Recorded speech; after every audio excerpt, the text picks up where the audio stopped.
1932 का वो साल, देश में सविनय अवज्ञा आंदोलन का दौर। जेल में बंद सुभाष चंद्र बोस की तबीयत फरवरी 1932 में बिगड़ने लगी। ब्रिटिश सरकार से आग्रह किया गया। सरकार उनको इलाज के लिए यूरोप भेजने पर मान गई, पर इलाज का खर्च उनका परिवार ही उठाएगा। वियना में इलाज कराने के साथ उन्होंने सोचा, मैं यूरोप में रह रहे भारतीय छात्रों को आज़ादी की लड़ाई के लिए संगठित करता हूँ।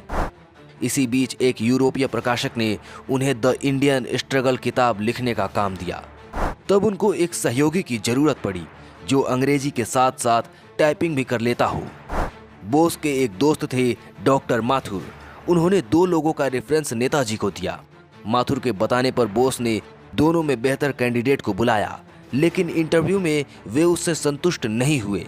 तब दूसरे कैंडिडेट को बुलाया गया। ये दूसरी कैंडिडेट थी एमिली शेंकल, जिनकी उम्र 23 साल थी। बोस ने इस सुंदर ऑस्ट्रियाई लड़की को जॉब दे दी। एमिली ने जून 1934 में सुभाष के साथ काम करना शुरू कर दिया। 1934 में सुभाष चंद्र बोस 37 साल के थे। अब तक उनका सारा ध्यान अपने देश को अंग्रेजों से आज़ाद कराने पर था, पर एमिली से मिलने के बाद उनका पूरा स्वभाव ही बदल गया था।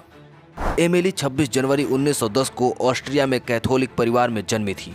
एमिली के पिता ये कभी नहीं चाहते थे कि उनकी बेटी किसी भारतीय के यहाँ काम करे, पर जब ये लोग सुभाष चंद्र बोस से मिले तो उनके व्यक्तित्व से खासे प्रभावित हुए।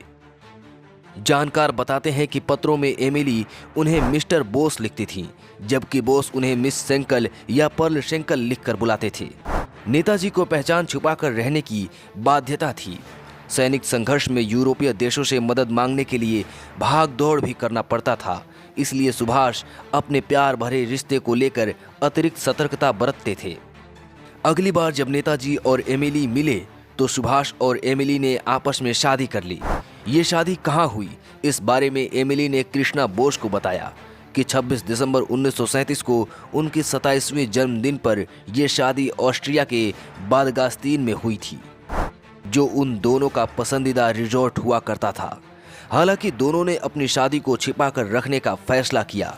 कृष्णा बोस के मुताबिक एमिली ने शादी का दिन बताने के अलावा कोई दूसरी जानकारी नहीं शेयर की। हाँ, अनीता बोस ने उन्हें ये जरूर बताया कि उनकी मां ने शादी के मौके पर आम भारतीय दुल्हन की तरह माथे पर सिंदूर लगाया था। ये शादी इतनी गोपनीय थी कि उनके बादगास्तीन रहने के दौरान ही उनके भतीजे अमीय बोस भी उनसे मिलने पहुंचे थे, लेकिन उन्हें एमिली महज अपने चाचा की सहायक भर लगी थी। सुभाष इसका असर अपने राजनीतिक करियर पर नहीं पड़ने देना चाहते थे। किसी विदेशी महिला से शादी की बात आने पर उनकी छवि पर असर पड़ सकता था, क्योंकि इसी समय 1938 में सुभाष चंद्र बोस कांग्रेस के अध्यक्ष चुने गए थे।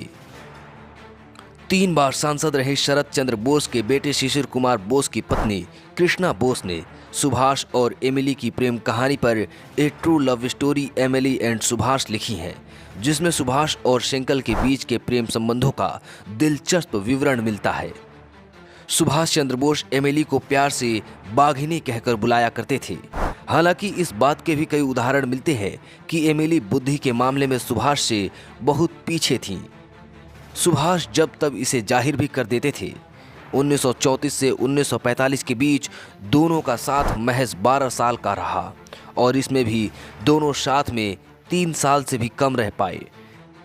इन दोनों की प्रेम की निशानी के तौर पर 29 नवंबर 1942 को एक बेटी का जन्म हुआ, जिसका नाम अनीता रखा। इटली के क्रांतिकारी नेता गैरिबाल्डी की ब्राजीली मूल की पत्नी अनीता गैरिबाल्डी के सम्मान में सुभाष अपनी बेटी को देखने के लिए दिसंबर 1942 में वियना पहुंचते हैं, और इसके बाद अपने भाई शरद चंद्र बोस को बंगाली में लिखे खत में अपनी पत्नी और बेटी की जानकारी देते हैं। इसके बाद सुभाष उस मिशन पर निकल जाते हैं जहां से वो फिर एमिली और अनीता के पास कभी लौट कर नहीं आए। लेकिन एमिली सुभाष चंद्र बोस की यादों के सहारे 1996 तक जीवित रहीं, और उन्होंने एक छोटे से तार घर में काम करते हुए सुभाष चंद्र बोस की अंतिम निशानी अपनी बेटी अनीता बोस को पाल पोस कर बड़ा कर जर्मन का मशहूर अर्थशास्त्री बनाया।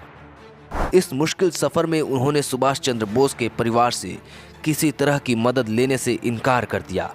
इतना ही नहीं, सुभाष चंद्र बोस ने जिस गोपनीयता के साथ अपने रिश्ते की भनक दुनिया को नहीं लगने दी थी, उसकी मर्यादा को भी पूरी तरह से निभाया।